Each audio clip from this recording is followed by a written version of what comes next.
សម្រាប់ប្រភេទម៉ាស៊ីនមួយនេះដែរគឺជាប្រភេទម៉ាស៊ីនផលិតក្រែមដែលកំពុងផ្ទុះនិងពេញនិយមខ្លាំងមែនទែននៅក្នុងប្រទេសចិនអាចថាជាឱកាសល្អដែរសម្រាប់ម្ចាស់អាជីវកម្មខ្នាតតូចឬក៏ខ្នាតមធ្យមដែលកំពុងតែស្វែងរកវត្ថុធាតុដើមពីក្រៅមកដែលមានតម្លៃធូរថ្លៃម៉ាស៊ីនមួយនេះធ្វើពីដែកអ៊ីណុកកម្លាំងម៉ាស៊ីនវិញគឺមាន3ជម្រើស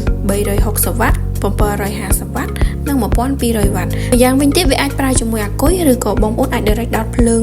អូតូក៏បានដែរវាពិតជាជួយសន្សំសំចៃភ្លើងខ្លាំងមែនទែនពាក់ព័ន្ធជាមួយនឹងការប្រើប្រាស់ទៅលើម៉ាស៊ីននឹងពិតជាផ្សាមាញ់និងងាយស្រួលខ្លាំងមែនទែនវាមានតែពីបេតុងទេ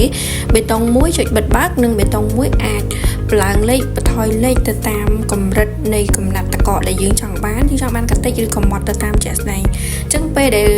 យើងចាប់ផ្ដើមធ្វើវាគឺគ្រាន់តែយកទឹកភេសជ្ជៈណាដែលយើងចង់បានជារសជាតិអាចគេហៅថាទឹករសជាតិហ្នឹងយកទៅដាក់នៅលើម៉ាស៊ីនហ្នឹងទៅវានឹងច្រោះហើយចេញជាតកកម៉ត់ដូចនៅក្នុងវីដេអូដែលបងប្អូនឃើញជាក់ស្ដែងហ្នឹងឯងអញ្ចឹងនៅចាំអីទៀតបងប្អូនតោះមករៀនកំងឲ្យបានពីចិនជាមួយ admin ទាំងអស់គ្នា admin គឺជាក្រុមហ៊ុនដឹកជញ្ជូនឲ្យបានពីចិនមកដោយខ្លួនឯងហើយតកតងជាមួយនឹងការឆែកចរចាឆែកតម្លៃជាមួយនឹងរោងចក្រឬក៏បង្រៀននេះគឺมันមានការឆែកសេវាអីណាឡើយអញ្ចឹងបើសិនជាបងប្អូនចាប់អារម្មណ៍អាចតកតងបានណាអរគុណ